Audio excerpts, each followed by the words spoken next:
Bienvenidos a un nuevo capítulo de Comunidad DAM, el espacio que tenemos en la carrera de Dirección Audiovisual y Multimedia para conversar, para aprender, para debatir sobre las temáticas audiovisuales, temáticas creativas que son de interés para nuestra unidad académica. La invitada del día de hoy es una invitada que está en Argentina, ella es argentina, me refiero a Sofía Casabela. Sofía tiene un extenso currículum, voy a tratar de hacer un resumen de sus estudios académicos y de las actividades que está haciendo actualmente. Bueno, Sofía es licenciada en Comunicación Social por la Universidad Nacional de Rosario, es magíster en Investigación en Comunicación Social por la Universidad Pompeu Fabra en España, en Barcelona, en el área de formación en educación y comunicación, y es doctoranda en Comunicación por la Universidad Austral en Buenos Aires, también Argentina. Es docente de la Universidad de Ciencias Empresariales y Sociales y también de la Universidad Nacional de Rafaela. También es miembro de la Red Interuniversitaria Euroamericana en Investigación sobre Competencias Mediáticas de la Ciudadanía, Red Alfamet en Alfamet Joven, y trabaja como asesora de empresas y organizaciones, como consultor especialista en comunicación y educación en diversas instituciones educativas, donde dicta además talleres de formación docente. También realiza seminarios sobre la literatura, series de televisión y sobre el cine, siempre teniendo el foco en el área audiovisual y en el cine como estrategias pedagógicas en el aula. Actualmente está trabajando y desarrollando proyectos y temas también relacionados en las nuevas prácticas de lecturas digitales con la temática de la alfabetización digital y la lectura transmedia. No sé si lo dije todo quizás, Sofía, pero un placer poder conversar contigo y seguir aprendiendo de tu experiencia. Bueno, muchísimas gracias Manuel por esta introducción, por haberme invitado al espacio, por poder compartir este debate, esta charla, esta conversación que siempre son bienvenidas en el ámbito académico, así que gracias desde ya. Bueno, la primera pregunta, en razón de lo que yo anunciaba, tiene que ver con tus intereses. ¿Cómo nace en ti eh, este ámbito de querer dedicarte a la academia, al estudio, pasar por la comunicación, por la educación, el transmedia actualmente? ¿Desde dónde Ujú. nace, digamos, eso?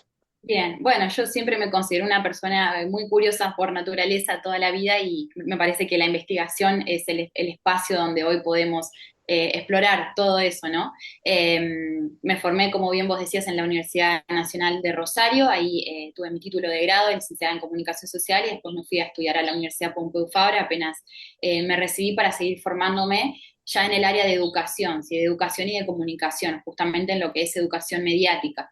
Ahí fue donde hice mi máster y actualmente estoy haciendo mi doctorado también sobre eso, pero ya más enfocado a la lectura digital, a las narrativas transmedia en la Universidad Austral. También estoy formando parte de varios grupos de investigación donde estamos trabajando estos temas actualmente, ya también desde un lugar, no solo desde el lugar de estudiante, sino también como docente, pero va un poco por ese lado, sí, desde el lado de que siempre me interesó la educación, pero también me interesó mucho el tema de la literatura. Siempre fui una persona que de chica leyó mucho y de grande no solamente también me siguió interesando, sino que también me interesaba cómo se podía asociar el tema de la literatura con los nuevos medios de comunicación que estaban surgiendo, las redes sociales y el cine también, obviamente, aunque actualmente lo estoy estudiando más que nada la literatura con las series de televisión en el doctorado, ¿sí?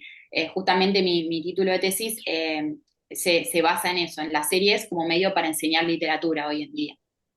Y ahí tú tocas un tema muy relevante, que la idea es que lo abordemos ahora, que tiene que ver con las lecturas transmedias, con este aprender a leer y a escribir también rodeado de pantallas, ¿cierto? Como parte del ecosistema digital. Exacto. Para nuestros alumnos de la carrera de formación en audiovisual, ¿cómo tú explicarías, cómo detallarías precisamente ese tema, el que estás trabajando actualmente?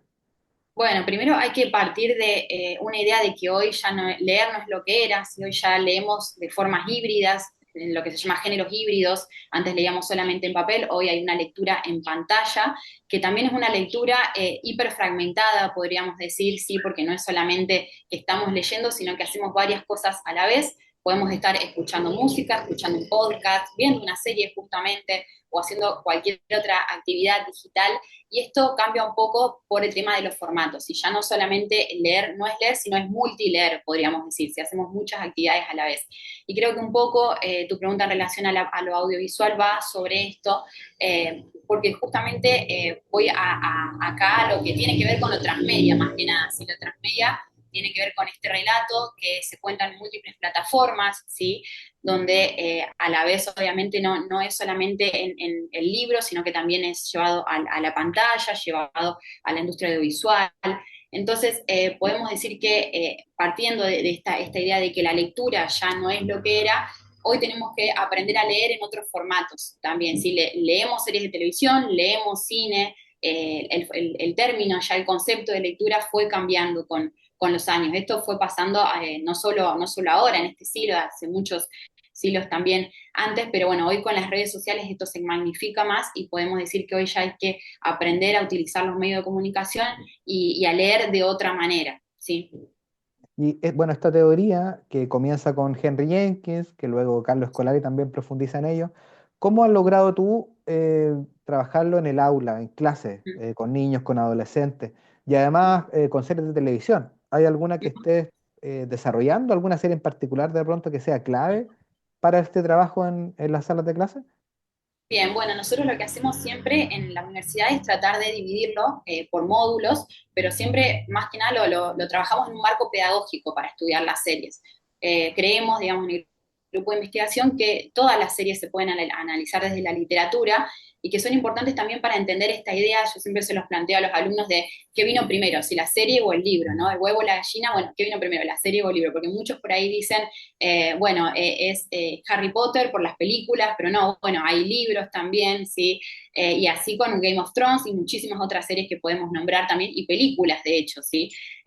Por ejemplo, muchos no saben que el Resplandor no es solamente una película también, entonces es como hacerlos también ir un poco al libro, ¿sí? Esto en cuanto a los estudiantes de literatura en sí, pero lo trabajamos específicamente en cuanto a temáticas, ¿sí? Partiendo un poco de, bueno, hace poco desarrollamos, por ejemplo, algunos módulos en un curso que tenían que ver con las series de época, ¿sí? Cuáles son los elementos que están en el libro que también se pueden ver en la serie. También hay una idea de que ya estamos hablando de un lecto-espectador, si no solamente es un lector, sino que a la vez hay un espectador detrás de la pantalla que puede trabajar su imaginario, ¿sí? Es decir, ya puede, a partir de la pantalla, darle forma, darle color también a muchas cosas, imaginar cuestiones que por ahí en el libro quedan un poco más borrosas, por así decirlo, ¿sí? Entonces, nosotros lo trabajamos un poco, bueno, cuáles son los elementos, en primer lugar, en cuanto a imágenes, ¿sí? Cuáles son esas imágenes que se pueden llevar a la pantalla y que ellos ven, por ejemplo, la vestimenta de la época, ¿sí?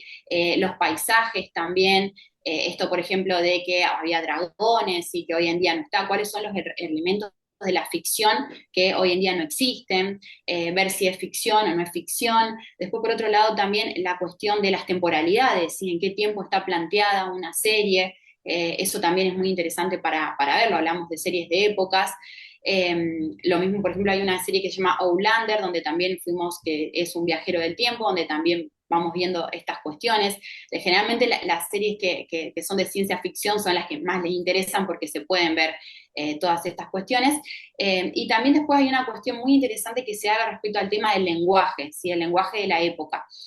Los usos del lenguaje, de ciertas palabras, por ahí que las trabajamos por ahí mucho más desde el lado de la semiótica a esto, pero bueno, desde lenguajes particulares hasta muchas veces, por ejemplo, religiones o grupos, tribus que tenían idiomas específicos, ¿sí? Que no existían y hoy por ahí tampoco existen, ¿no? Que son totalmente inventados. Vemos, por ejemplo, lo que pasa en Game of Thrones, ¿sí? Con los Dothraki, por ejemplo, ¿sí? Pero bueno, hay muchísimas series donde se pueden analizar todas estas cuestiones que son, podríamos decir, como un cúmulo de cuestiones que es importante trabajarlas en el aula y ver esto, qué semejanzas hay, qué cosas podemos llevar a la literatura, qué cosas son propias de la serie, pero siempre tomamos las series como un punto de partida, ¿sí? Que nos lleven a la literatura, a analizar todos estos lenguajes.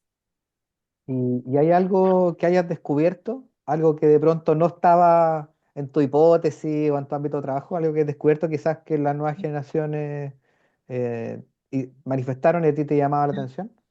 Bueno, lo primero es que muchos empiezan viendo la serie y después terminan yendo al libro. Eso es lo fundamental, ¿sí? Esto de que salgan hoy en día cada vez más series sobre libros, hay un avance en la industria editorial que incluso lo estamos analizando con otro grupo de investigación desde el lado de los bookstagrammers, ¿sí? Que ya después me voy a meter en ese tema para no adelantarme todavía, pero bueno, obviamente que hay un crecimiento incluso del libro, incluso se ha demostrado que ha crecido 40% más las ventas a partir de las series de televisión, ¿sí? De un libro específico. Bueno, esto ya se veía mucho con el cine, pero aumentó mucho con el tema de las plataformas de streaming los últimos años. ¿Sí? Cuando se hace una serie, siempre generalmente van al libro. Eso por un lado. Y después hay muchas otras cuestiones que se ven también en cuanto a obviamente que no leemos de la misma manera, ¿sí? Obviamente los tiempos de la serie no son los tiempos de los libros, obviamente un libro puede llevar meses de leerlo y la serie por ahí días, semanas, entonces por ahí también se pierden muchas cosas. Esto tiene que ver mucho con la adaptación también, ¿sí? Hay todo un trabajo que los guionistas tienen que hacer, que tienen que seguir, que bueno, también ahí vimos en toda la investigación una cuestión ahí muy de debate, podríamos decir, porque muchas veces muchos se enojan porque hay personajes que no aparecen en la serie, o porque por ahí se cambian muchas historias, y bueno, esto tiene que ver con una cuestión del guionista detrás, ¿sí? Pero siempre lo interesante es, bueno, cómo se asemeja el libro a la serie y en qué cosas por ahí sí le han acertado y qué cosas no. Eso es por ahí lo que tratamos de debatir siempre en el aula. Claro, al ser formatos diferentes, la adaptación va a cambiar, a modificar esto que tú ya señalabas, las tramas, los personajes, etcétera. De hecho, hace, bueno, muy pocos días se estrenó El Eternauta, también Exacto. en Netflix, que Sí, tal cual. es una historia que viene Estamos desde Argentina. Hace 5 años creo que anunciaron que la iban a producir y ahora desde recién antes de la se... pandemia, el 2019 se empezó a hacer, obviamente la pandemia frenó todo, pero le sirvió mucho al director para darles ideas para la serie, así que hoy estamos todos, es un fenómeno acá en Argentina, Sí. también ha crecido muchísimo las ventas del cómics, porque encima también estamos con la Feria del Libro en este momento, así que eso también impulsa mucho a la industria audiovisual, obviamente, ¿no? Sí, yo con mis colegas que intercambiamos de pronto reseñas, me anunciaron esto y yo le decía, pero si la historia es muy conocida ya en Argentina, lo mismo. Yo creo que van a terminar buscando el libro o la Bueno, serie, yo lo igual. tengo acá porque estoy ¿Eh? dando por dar un Ah, taller ahora, así que sí, se ha vendido bastante, pero bueno, también ha generado muchas controversias, o sea, en cuanto a la industria audiovisual, ha sido un éxito, sí, la serie, por lo que es, digamos, el fenómeno de que no había nada, nunca se hizo nada así de este nivel de ciencia ficción en Argentina. Es la primera vez que se hace algo de esta magnitud.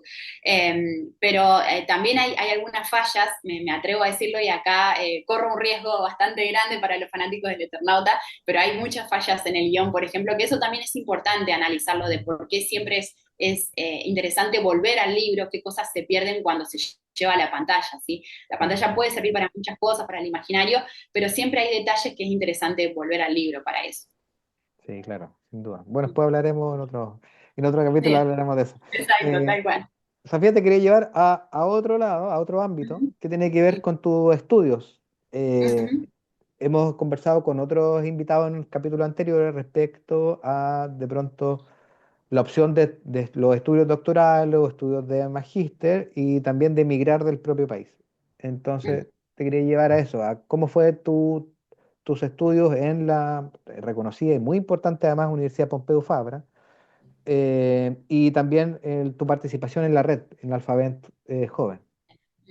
Bueno, para mí yo siempre creo que todo lo que tiene que ver con la academia es muy importante en cuanto a la formación. Hoy vivimos en un mundo que nos exige también formarnos permanentemente, pero sobre todo también es importante buscar las cosas que a uno le interesan, seguir detrás de los intereses de cada uno y poder formarse en eso.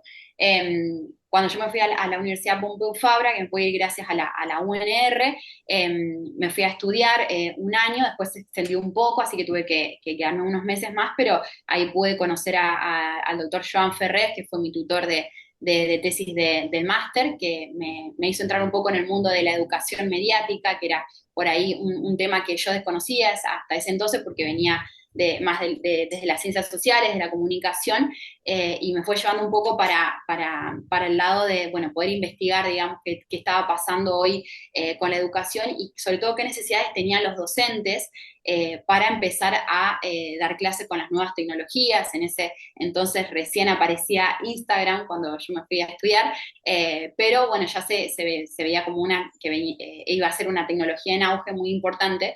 Y bueno, la verdad que fue un paso muy importante para mí en cuanto a lo profesional, ¿sí?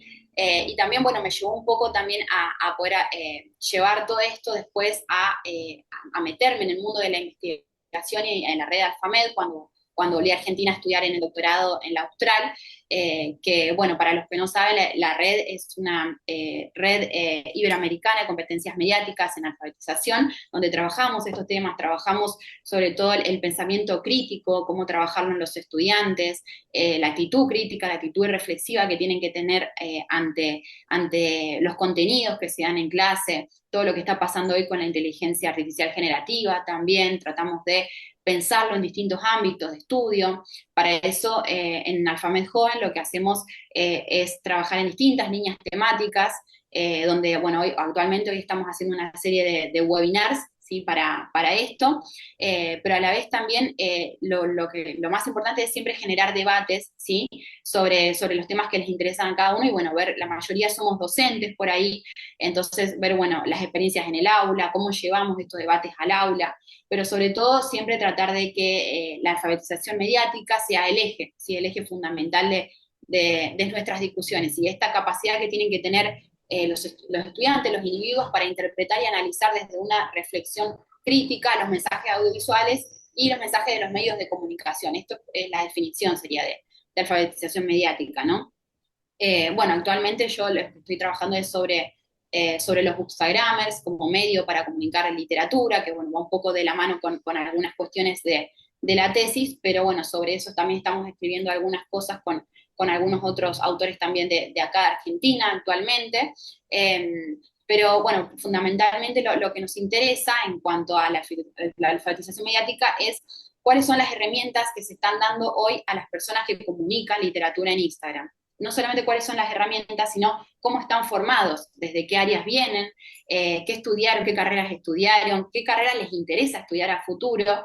Y vemos que obviamente hoy en día la principal es comunicación, pero en segundo lugar está literatura y ya en tercer lugar está periodismo y después siguen otras carreras relacionadas al marketing, a la locución también, hay mucha gente que le interesa esta rama y ya después también hay muchas otras cuestiones que le interesan relacionadas a la inteligencia artificial o a poder formarse en cuestiones de diseño gráfico también, de herramientas audiovisuales, de cine. Entonces vemos que hay muchas cuestiones que son interesantes analizar y trabajar ahí y que hoy en día, al menos en Argentina, lo estamos viendo, faltan estas competencias en las escuelas, en los estudios universitarios y superiores y universitarios, y vemos que es importante ahí trabajarlo en cuanto a no solo las competencias que se tienen que dar, sino también a las capacidades y a brindar cursos de formación para estos bookstagrammers que el día de mañana van a ser también comunicadores, obviamente. Yo desde lo personal también sigo a varios bookstagrammers y precisamente, como tú dices, muchos adolecen de pronto de competencias de mediática, alfabetización. Yo siento que lo hacen también desde la pasión, pues, de la lectura, pero uno nota de pronto quién tiene cierta especialización, quién no. No sé también si desde Argentina tú logras también observar eso con quizás bookstagrammers locales o con otros quizás internacionales, pero ¿cuáles crees tú que serían las claves para que alguien diga, mira, esta persona lo hace bien, tiene conocimiento, sus videos están bien resueltos? En qué tenemos que fijarnos? Bueno, mira, la última investigación que nosotros hicimos ya en el 2024, el año pasado, entrevistamos a bookstagrammers únicamente de Argentina que tenían desde 10.000 a 60.000 seguidores, o sea, un número bastante grande para lo que es ser considerado influencer hoy, si bien hoy no hay un número específico, nosotros trabajamos todo esto en el marco de la cultura de la influencia, que consideramos muy importante también para analizar esta cuestión, que no es no es tanto un estudio desde la comunicación, sino que va más por el lado del marketing, pero de todos modos tomamos este marco, esta teoría para empezar a trabajar el tema de los Instagramers. Cuando entrevistamos a estos Instagramers, lo primero que nos llamó la atención fue que principal motivo por el que tienen estas cuentas es por gusto personal. Y segundo, o sea, los motivan, las razones que los motivan tienen que ver esto que mismo que vos decías, que es la pasión. Y en segundo lugar están cuestiones asociadas al contexto, a la realidad, a lo que está pasando en su país actualmente.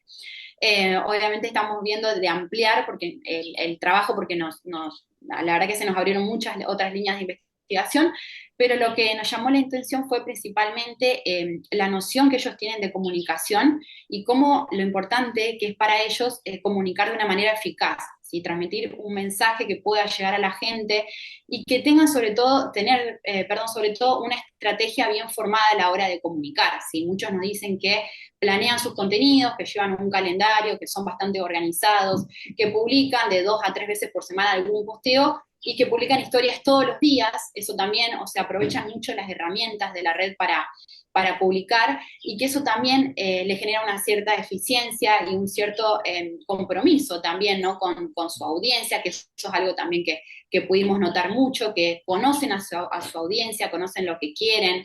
Muchos nos decían, a mi audiencia le gustan las lecturas coreanas, entonces me especifico en eso.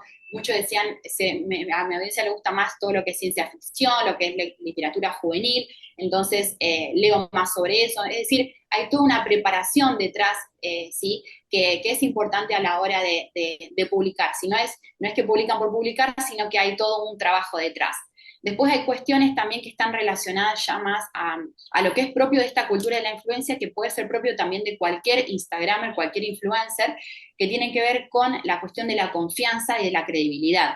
¿Sí? Es decir, cuando ya en este caso el Instagram se posiciona incluso como un líder de opinión, ¿sí? Como antes lo veíamos años atrás en los medios de comunicación, y llega a ser de esta manera una voz de autoridad también, ¿sí?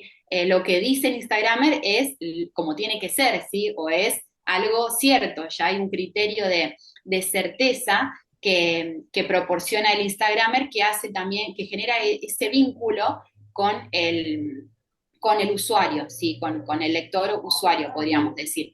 Entonces, estas cuestiones también las fuimos viendo mucho, esta cuestión de la empatía también que se da en nuestro marco, pudimos ver en nuestras categorías de análisis, pudimos ver que se veía esta cuestión de la confianza, de la empatía, de la credibilidad, como bien decíamos también, y también fuimos viendo bueno, las cuestiones de la formación que ya mencionábamos, pero esto de la confianza nos llamó mucho la atención porque nos decían por ahí muchos Instagramers, muchos influencers en las entrevistas, que es justamente lo que sostiene su cuenta, si lo que sostiene su red. Incluso muchos nos dicen que no lo hacen desde sus cuentas personales, sino que crean una cuenta aparte para poder comunicarse y para que también tener esta cuestión de la autoridad, ¿sí? Que sea una cuestión formal, que no sea solamente la cuenta de Pepito, sino que sea realmente una cuenta bien formada,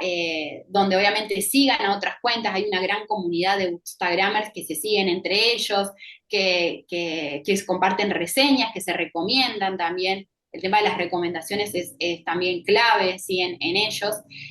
Así que bueno, estas son algunas de las cuestiones en general que nos fueron contando para poder decirnos, digamos, cómo hoy en día los Instagramers se están posicionando como una figura clave en el mundo de la comunicación y de la literatura. Sí, has dado varias pistas, aprendí mucho con lo que tú señalabas. Acá en Chile hay algunos concursos nacionales públicos de fomento de la lectura y hace algunos años atrás los dictaban escritores famosos. Hoy en día las campañas publicitarias públicas están dadas por estos influencers de, digamos, de redes sociales, por Bookstagrammer, Y claro, apela a un público juvenil, bien interesante. Después ellos replican las campañas en sus propias cuentas, Ujú. hacen los unboxing con los textos Exacto, muchas tal veces cual. que también le entregan las editoriales. Es bien entretenido ver, digamos, cómo ha ido evolucionando Exacto. esa línea de trabajo. Así que muy interesante. Sí, exacto, y también los desafíos por ahí que se dan con la tecnología, ¿sí? Porque hablamos de Instagram, pero también está TikTok, por ejemplo, sí que TikTok, es un sí. mundo también que por explorar, pero lo que nos llamaba también mucho la atención cuando hicimos estas entrevistas es que muchos nos decían que el gran desafío hoy es el cambio de los algoritmos en la red, lo que está pasando con los algoritmos que van tan rápido y ellos tienen que estar al día y por ahí no son los tiempos de la lectura, ¿sí? Por ahí uno no llega a leer un libro de una manera tan rápida como le pide alguna editorial que les manda un libro.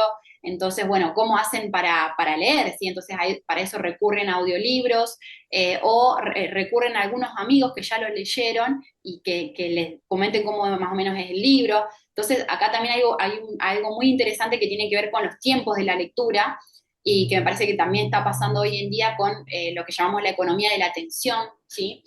A qué le dedicamos atención hoy en este mundo de tanta vorágine y de tanta conexión permanente, que bueno, tiene que ver un poco, bueno, con rescatar esta idea de la lectura en su noción original.